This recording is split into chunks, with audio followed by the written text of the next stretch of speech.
Nightingale bye Christine हैना। Chapter 35।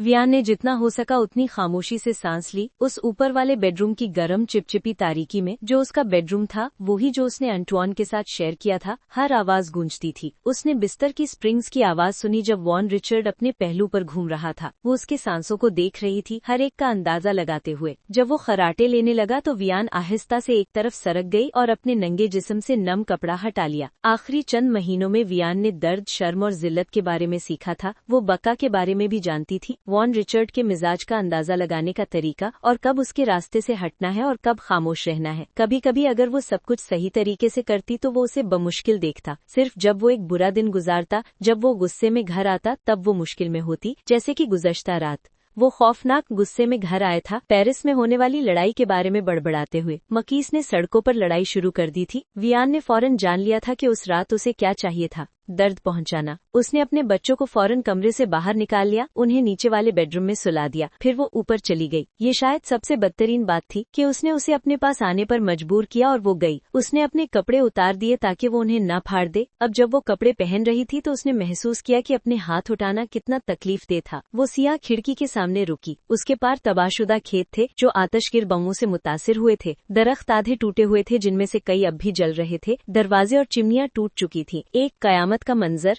Airfield पत्थर और लकड़ी का एक दबा हुआ ढेर था जो टूटे हुए तैयारों और बॉम्ब से तबाहशुदा ट्रकों से घिरा हुआ था। जब से जनरल डिगॉल ने फ्री फ्रेंच आर्मी की क़यादत संभाली थी और इत्तेहादी फोर्सेज ने नॉर्मंडी में उतारा था, तो यूरोप की बमबारी मुसलसल होती जा रही थी।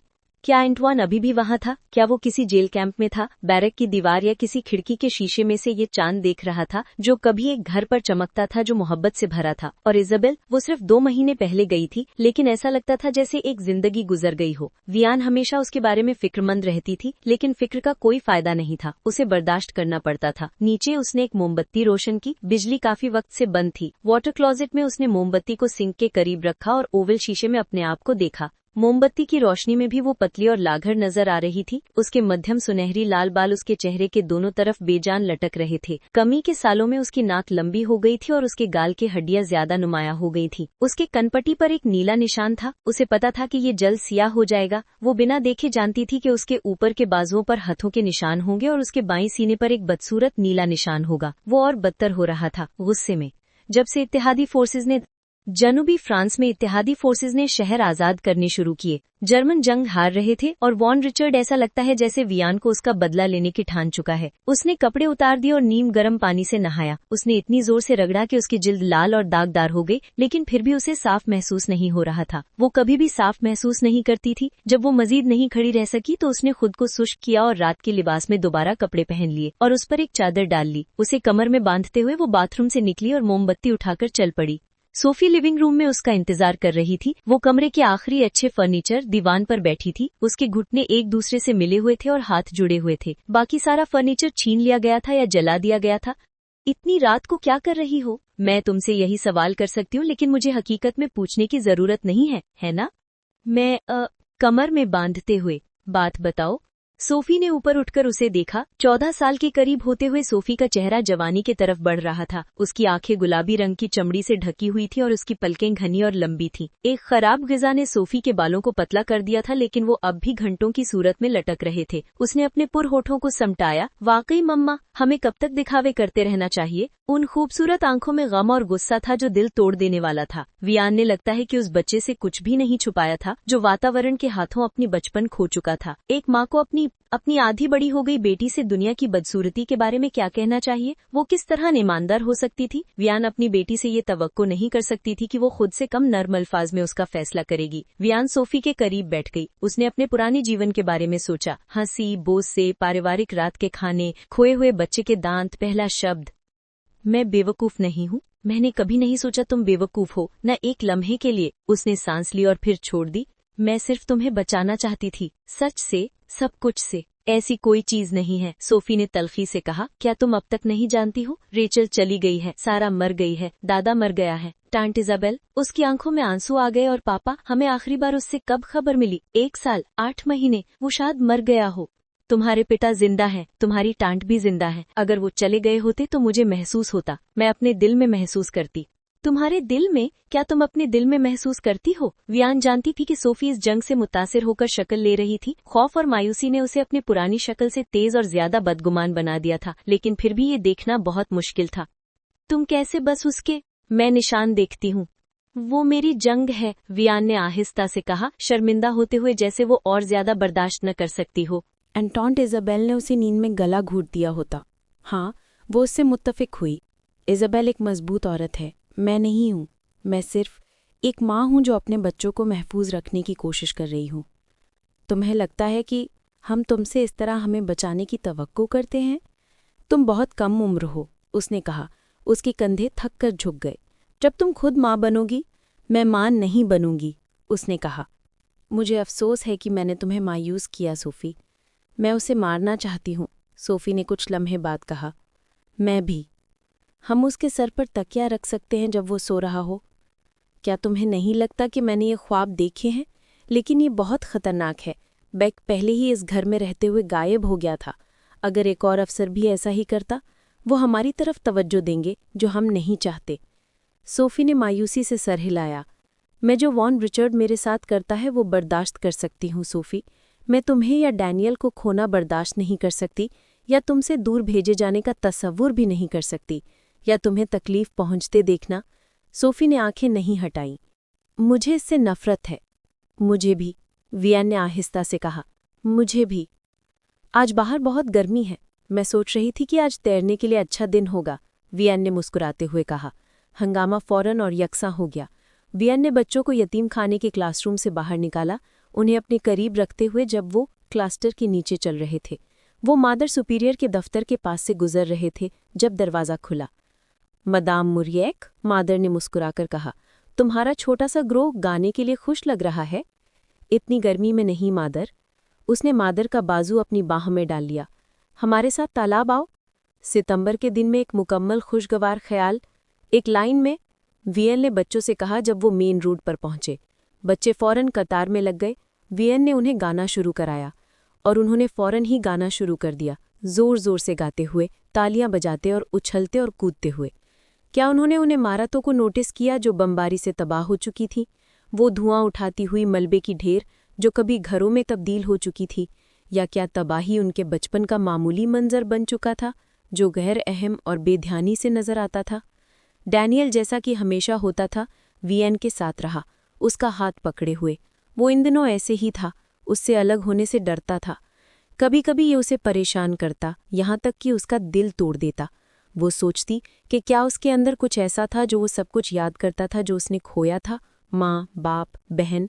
वो फिक्रमंद थी कि क्या जब वो सो रहा होता वियन के पहलू से चिमटकर, तो वो एरी था, वो लड़का जो पीछे रह गया था। वियन ने अपने हाथ टिकड़े किए।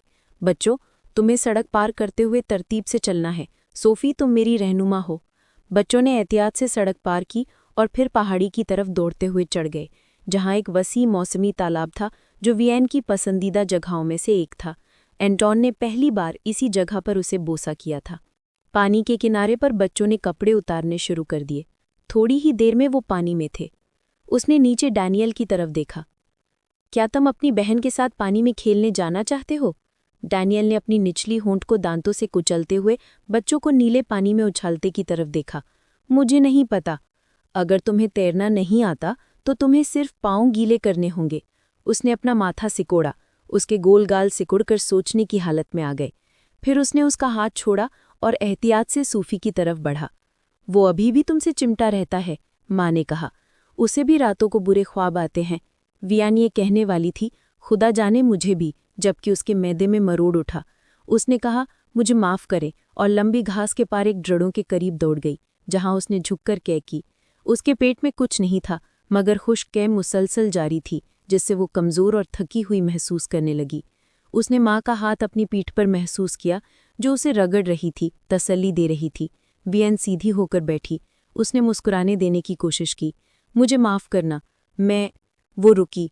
सच्चाई उस पर छा गई। वो माँ की तरफ मुड़कर बोली, तुमने कल सुबह भी क्या की थी? ओह नहीं वियन, क्या तुम हामिला हो? वियन नहीं जानती थी कि वो हंसे, रोए या खुदा से चिल्लाकर फरियाद करे। वो मुसलसल दुआ करती रही थी कि उसके पेट में एक और बच्चा आ जाए, मगर अभी नहीं, उसका बच्चा नहीं। वियन एक हफ्ते से नहीं सोई थी। वो कमज़ोरी और थकान महसूस कर रही थी और उसे खौफ था, और उसकी सुबह की मतली मज़ीद बढ़ गई थी।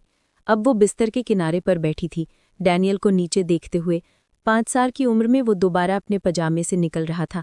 पतली कलाइयाँ और टखने घेरी हुई आस्तीनों और पतलून की टांगों से बाहर निकल रहे थे। सोफ़ी के बरअक्स वो हमेशा भूखे लगने या मोमबत्ती की रोशनी में पड़ने या उन भयानक ग्रे रोटियों की शिकायत नहीं करता था जो उनके राशन में आती थीं। वो और कुछ नहीं याद करता था। हाय कैप्टन डैन, वियान ने कहा, उसके बाल गीले बालों को उसकी आंखों से हटाते हुए। उसने पीछे मुड़कर मुस्कुराते हुए उसकी तरफ देखा और अपने सामने के दांतों के बिना हंसते हुए। मम्मा, मैंने ख्वाब में मिठाइयाँ देखी थीं। कमरे का दरवाज़ा खुला और जोर से बंद हो गया। सोफ़ी नमूदार हुई। जल्दी आओ मम्मा। ओह सोफ़ी, मैं अभी। चलो डैनियल, वो बहुत संजीदा लग रही है। वो खुशी से उसकी तरफ बढ़ा। वो अब उसके लिए बहुत बड़ा था कि उसे उठा सके, तो वियान ने उसे मजबूती से गले लगाया और फिर पीछे हट गई। उसने वो कपड़े निकाले जो उस पर फिट आते थे, एक जोड़ा कैनवस की पैंट जो उसने खेत में पाया था और एक स्वेटर जो उसने कीमती नीले ऊन से बनाया था। जब वो कपड़े पहन चुका तो वियान ने उसका हाथ पकड़ा और उसे लॉन्ग रूम में ले आई। सामने का दरवाज़ा खुला हुआ था, घंटियां बज रही थी, चर्च की घंटियां। ऐसा लग रहा था जैसे कहीं मौसीकी चल रही हो। ला मार्सलेज, मंगल के रोज़ सुबह 9 बजे। बाहर सोफ़ी सेब के दरख्त के नीचे खड़ी थी। नाजियों की एक कतार घर के सामने से गुजरी। कुछ ही लम्हों बाद गाड़ियां आईं। टैंक और ट्रक और गाड़ियां ली जार्दन के पास से गुजरी, एक के बाद एक, मिट्टी उड़ाते हुए। एक सियाह स्ट्रोन गाड़ी सड़क के किनारे रुकी और पार्क की। वॉन रिचर्ड बाहर निकला और उसके पास आया। उसके जूते गंदे थे, उसकी आंखें काले चश्मों के पीछे छुपी हुई थीं और उसके मुंह पर एक पतला गुस्से वाला लाइन था। मैडम मोरियक, हर्स्टॉम वैनफर, हम तुम्हारे इस बदसूरत बीमार छोटे शहर को छोड़ने वाले हैं। वो कुछ नहीं बोली। अगर वो बोलती तो वो कुछ ऐसा कह देती जो उसे मार डाल सकता था। ये जंग ख़त्म नहीं हुई है, उसने कहा, मगर ये उसके फ़ायदे के लिए था या अपने? वियान को यकीन नहीं था। उसकी नज़रें सोफ़ी को छोड़कर डैनियल पर जाकर रुकीं। वियान बिल्कुल साख्त खड़ी थी, उसका चेहरा बेतासीर था। उसने वियान की तरफ मुड़कर देखा। उसके गाल पर नया नील का उसकी मुस्कुराहट का सबब बना। फॉन रिचर्ड, किसी ने उसके साथ आने वालों में से पुकारा। अपनी फ्रांसीसी बदकार को पीछे छोड़ दो। यही तुम थीं, तुम्हें पता है ना, उसने कहा। वियान ने अपने होंठ आपस में मिला लिए ताकि कुछ न कहे। मैं तुम्हें भूल जाऊंगा, वो आगे बढ़ा। मेरे ख्याल में तुम भी ऐसा कह सकती हो। वो घर में दाखिल हुआ, फिर बाहर आया, अपने चमड़े के बैग को उठाकर। उसने वियान की तरफ एक नज़र भी नहीं डाली और अपनी गाड़ी की तरफ वापस लौट गया। दरवाज़ा उसके पीछे जोर से बंद हो गया। वियान ने दरवाजे को थामा ताकि अपने आप को संभाल सके। वो जा रहे हैं, सोफ़ी ने कहा। वियान के पैर जवाब दे गए। वो घुटने टूटकर ज़मीन पर गिर गई। वो जा चुका है। सोफ़ी वियान के करीब घुटने के बल बैठी और उसे मजबूती से थाम लिया। डैनियल नंगे पांव उनके दरमियान मट्टी के टुकड़े के बीच दौड़ता हुआ आया। मैं भी, उसने पुकारा, मुझे गले लगाओ। वो इन दोनों में इस तरह गिरा कि वो गिर गईं और खुश्क घास में गिरकर लुढ़क गईं। जर्मनों के कैरियो को छोड़ने के बाद से 1 महीने में इत्तेहादियों के फतह के बारे में हर तरफ खुशखबरी थी, लेकिन जंग अभी तक ख़त्म नहीं हुई थी। जर्मनी ने हथियार नहीं डाले थे। ब्लैकआउट को नर्म करके डिम आउट में तब्दील कर दिया गया था ताकि खिड़कियां फिर से रोशनी दे सकें। ये एक हैरानकुन तोहफा था, लेकिन फिर भी वियान सुकून से नहीं बैठ पाती थी। फॉन रिचर्ड के बारे में सोचे बिना वो दोबारा उसका नाम नहीं लेगी जब तक वो जिंदा है, लेकिन वो उसके बारे में सोचना नहीं बंद कर सकती थी। वो इज़ाबले, रेचल और अंतवान की फ़िक्र में गरक थी। वो तकरीबन हर रोज़ अंतवान को एक ख़त लिखती थी और उसे पोस्ट करने के लिए लाइन में खड़ी रहती थी।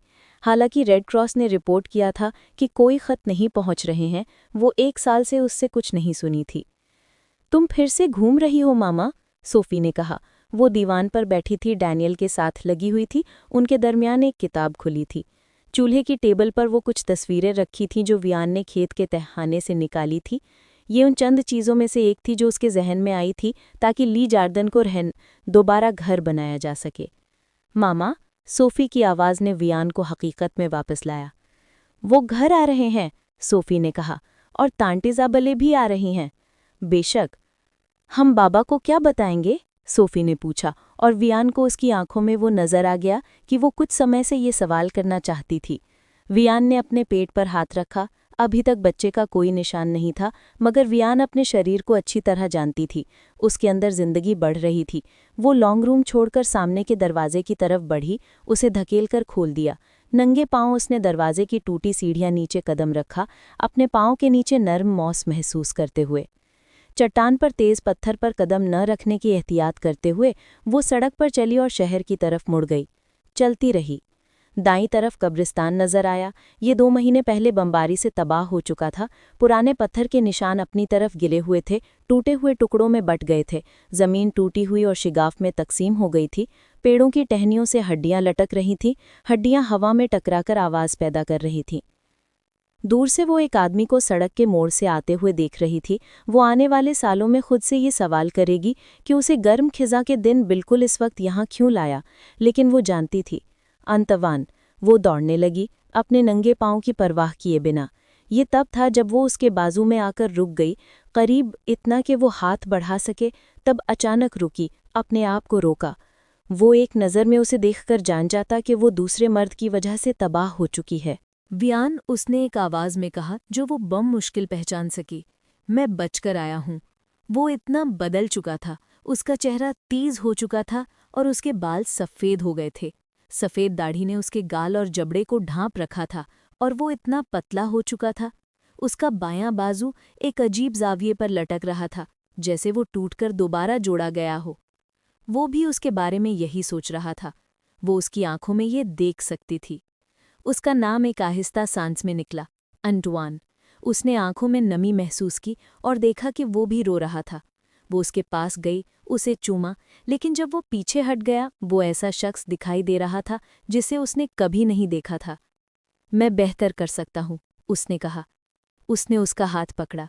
इससे बढ़कर कुछ नहीं चाहती थी कि वो उसके करीब महसूस करे, जुड़ा हुआ। लेकिन जो कुछ उसने झेला था, उसका शर्म उसके दरमियान दीवाल बन चुका था। मैं तुम्हें हर रात याद करता था, उसने कहा, जब वो घर की तरफ चल रहे थे। मैं तुम्हें हमारे बिस्तर में सोचता था, तुम्हारी सफ़ेद नाइट गाउन में सोचता था।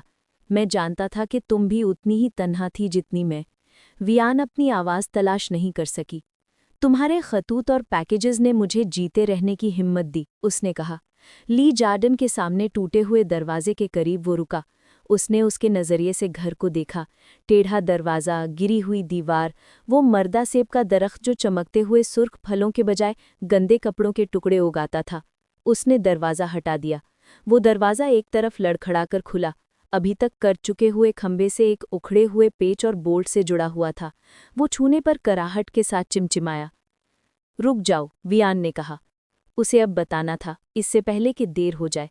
पूरे शहर को मालूम था कि नाजियों ने वियान के साथ कयाम किया था। वो ज़रूर गपशप सुनेगा। अगर 8 महीने में बच्चा पैदा हुआ तो वो शक करेंगे। तुम्हारे बिना जिंदगी मुश्किल थी, उसने शुरू किया, अपनी राह तलाशते हुए।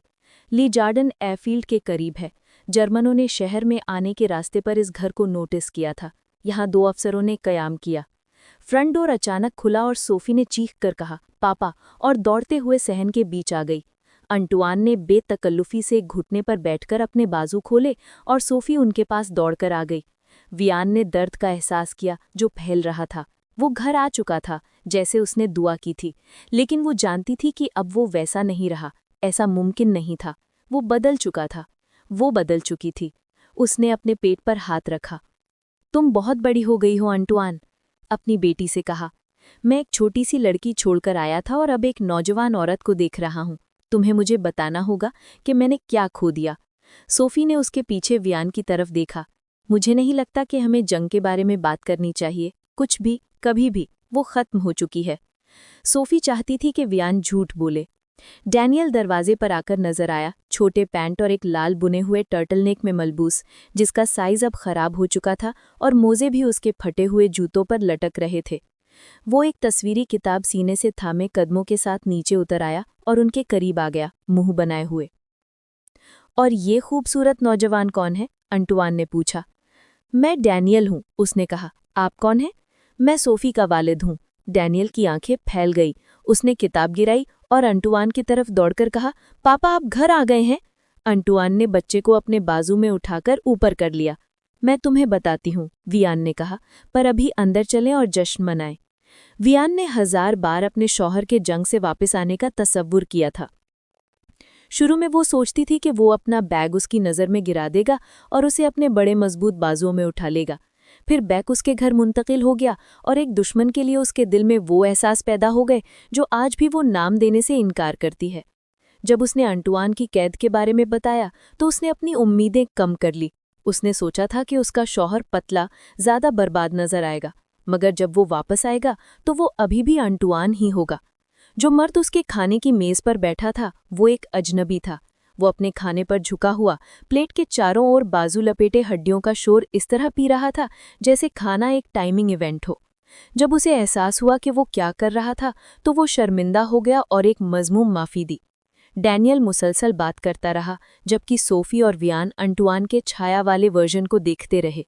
वो हर आवाज़ पर उछल पड़ता और जब उसे छुआ जाता तो वो कांपता।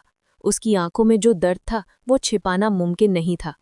खाने के बाद उसने बच्चों को सोने के लिए लिटाया जबकि वियान अकेले बर्तन धोती रही। वो खुश थी कि उसे जाने दिया, जिससे उसकी शर्मिंदगी और बढ़ गई। वो उसका शौहर था, उसकी जिंदगी की मोहब्बत, लेकिन जब वो उसे छूता था तो ये सब कुछ उससे ज्यादा कुछ नहीं था कि वो खुद को फेरने से बचा पाती। अब अपने बेडरूम की खिड़की में खड़ी वो उसका इंतजार करते हुए बेचैन महसूस कर रही थी। वो इसके पीछे आया। उसने अपने मजबूत, पुख्ता हाथों को उसके कंधों पर महसूस किया और उसके पीछे सांस की आवाज़ सुनी। वो पीछे झुककर अपने जिस्म को उसके जिस्म से लगाकर वो पुरानी कुर्बत की आरजू करती थी जो बरसों का साथ था, मगर वो नहीं कर सकती थी। उसके हाथ उसके कंधों पर आहिस्ता से सरक गए, उसके बाजुओं से होकर और फिर उसकी कमर पर आ गए। उसने नरमी से उसे अपने सामने किया। उसने उसकी चादर का कॉलर एक तरफ सरकाया और उसके कंधे को बोसा दिया। तुम बहुत पतली हो, उसने कहा। उसकी आवाज़ जज्बे और कुछ और से भरी हुई थी, कुछ नया जो उनके दरमियान था। शायद गम, शायद ये तस्लीम करना कि उनकी गैर मौजूदगी में तब्दीली आ चुकी थी।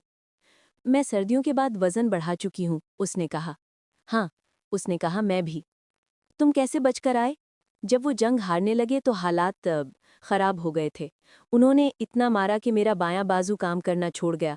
तब मैंने फैसला किया कि तुम्हारी तरफ दौड़ते हुए गोली खा लूंगा, ना कि अजियतों में मर जाऊं। जब तुम मरने के लिए तैयार हो तो मंसूबा आसान हो जाता है। अब वक्त था कि वो उसे सच बताए। वो शायद समझ सकेगा कि ज्यादती अजियत है और वो भी कैदी थी। जो कुछ हुआ वो उसकी गलती नहीं थी। जो उसके साथ हुआ वो यकीन करती थी, लेकिन वो नहीं सोचती थी कि ऐसी सूरत हाल में गलती का कोई फर्क पड़ता है। उसने उसका चेहरा अपने हाथों में लिया और उसे अपना छुरी उठाने पर मजबूर किया। उनका बोसा गमगीन था, एक किस्म की माफ़ी, एक याद दहानी इस बात की कि वो जो कुछ भी पहले शेयर करते थे वो लरस गई जब उसने उसके कपड़े उतारने की कोशिश की। उसने उसकी पीठ और जिस्म पर लाल निशान देखे जो मुतवाज़ी तौर पर आकर उसके बाएं बाजू पर दराज होने वाले तेज़, गुस्से वाले जले हुए दागों के साथ जुड़ गए थे। उसे मालूम था कि अंतोन उसे नहीं मारेगा या उसको तकलीफ नहीं पहुंचाएगा, फिर भी वो खौफजदा थी। क्या बात है वियन? उसने कहा, पीछे हटते हुए। उसने बिस्तर की तरफ देखा, उनका बिस्तर, और उसके जहन में जो बात आई वो था वैन रिश्टर। जब तुम नहीं थे, वो हिचकिचाते हुए कहने लगी, क्या हमें इसके बारे में बात करने की ज़रूरत है? वो सब कुछ एतराफ़ करना चाहती थी, उसकी बाहों में रोना चाहती थी और तसल्ली पाना चाहती थी कि सब कुछ ठीक हो जाएगा। मगर अंतुआन के बारे में क्या? वो भी जहन्नुम से गुजर चुका था। वो उसमें ये देख सकती थी। उसके सीने पर लाल, तेज़ ज़ख्म थे जो बिच्छू के निशान की तरह नजर आते थे। वो उसे मोहब्बत करता था, ये भी वियान ने महसूस किया और महसूस किया। मगर वो एक मर्द था। अगर वो उसे बताती कि उसके साथ ज्यादती हुई थी और कि किसी दूसरे मर्द का बच्चा उसके पेट में था, तो ये उसको अंदर से खा जाता। वक्त के साथ वो ये सोचेगा कि क्या वो वैन रिश्ता को रोक सकती थी। शायद कभी वो सोचेगा कि क्या वो उसके साथ लुत्फ उठाती थी, और यही वो बात थी। वो उसे बेक के बारे में बता सकती थी, यहाँ तक कि ये भी कि वो उसे मार चुकी थी, मगर वो कभी भी अंतवान को ये नहीं बता सकती थी कि उसके साथ ज्यादती हुई थी। उसके पेट में ये बच्चा जल्दी पैदा होगा। बच्चे हमेशा 1 महीना पहले पैदा होते हैं। वो ये सोचने से बच नहीं सकती थी कि क्या ये राज उनको किसी भी सूरत में तबाह कर देगा। मैं तुम्हें सब कुछ बता सकती हूँ, उसने आहिस्ता से कहा। उसके आंसू शर्म, नुकसान और मोहब्बत के आंसू थे, सबसे ज्यादा मोहब्बत। मैं तुम्हें बता सकती हूँ कि जर्मन ऑफिसर्स यहाँ क़याम करते थे और जिंदगी कितनी मुश्किल थी, और हम किस तरह बमुश्किल जिंदा रह पाए थे, और कैसे सारा मेरे सामने मर गई, और कैसे रेथील मजबूत थी जब उन लोगों ने उसे मवेशी के गाड़ी में डाला था और मैंने आरी को महफूज रखने का वादा किया था। मैं तुम्हें बता सकती हूँ कि मेरे वालिद कैसे मरे और इज़ाबेल को गिरफ्तार करके डिपोर्ट कर दिया गया, लेकिन मुझे लगता है तुम सब जानते हो। खुदा मुझे माफ़ करे। और शायद इन सब के बारे में बात करने का कोई फ़ायदा नहीं। शायद बस माजी को भूल जाओ और आगे बढ़ो। उसने उसका बोसा दिया। जब वो पीछे हटा, उसके होंठ अभी भी उसके होंठों पर थे। मैं तुमसे मोहब्बत करता हूँ वियान। उसने अपनी आंखें बंद की और उसका बोसा वापस दिया, अपने जिस्म के उसके लम्स पर जीना का इंतजार करती हुई। लेकिन जब वो उसके नीचे आकर उनके जिस्म आपस में मिले, जैसे वो कई बार पहले कर चुके थे, तो उसे कुछ भी महसूस नहीं हुआ। मैं भी तुमसे मोहब्बत करती हूँ अंतवान, उसने ये कहते हुए रो न देने की कोशिश की। एक ठंडी नवंबर की रात, अंतवान लगभग 2 महीने से घर आ चुका था। इज़ाबेल से कोई खबर नहीं आई थी। वियान सो नहीं पा रही थी। वो अपने शौहर के साथ बिस्तर पर लेटी हुई उसकी हल्की आवाज में खराटे सुन रही थी। ये पहले कभी उसे परेशान नहीं करता था, कभी उसे जागने नहीं देता था, मगर अब ऐसा था। नहीं, ये सच नहीं था। उसने करवट बदली, अपनी तरफ लेटकर उसका चेहरा देखने लगी। अंधेरे में चांद की रोशनी के साथ जो खिड़की से आ रही थी, वो अजनबी सा लग रहा था। पतला, तेज और 35 साल की उम्र में सुरमई बालों वाला। वो बिस्तर से आहिस्ता से उठी और उस पर कंबल ढांप दिया। जो भारी ईडर डाउन था जो उसकी दादी का था, वो उसने ओढ़ लिया। उसने अपना लिबास पहना।